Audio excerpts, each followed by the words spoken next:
Bagong pasilidad nga nakatakdang mutabang sa mas lapad nga COVID-19 response sa Cagayan de Oro City ug Northern Mindanao ginagurahan karong adlaw.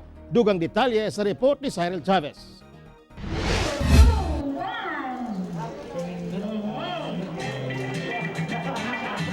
Mao kini ang NMMC CDO Center for Emerging and Re-Emerging Infectious Diseases kun CIRID nga anaa nahimutang sa Barangay San Simon, Cagayan de Oro City. Dinhi sa 2.5 hectares nga lunang gipanag-iyahan sa syudad, nakatukod ang NMMC CDO Medical Expansion Complex.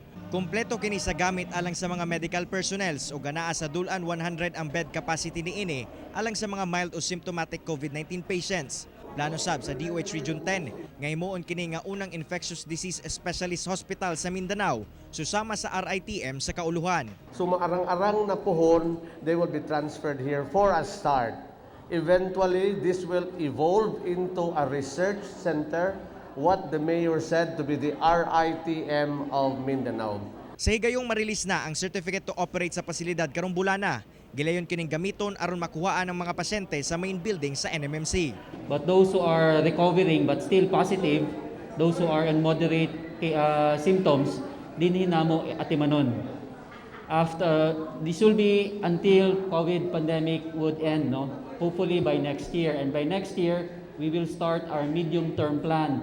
Tungod sa pasilidad, laumang mas paspas marespondihan ang problema sa pandemya sa syudad ug rehiyon.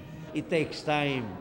You need to develop expertise, and then you need to have equipment and so on and so forth. No? So we have to learn sa RITM, sa San Lazaro, how can we be another RITM and San Lazaro. Kauban si Makoy Sempron sa kamera.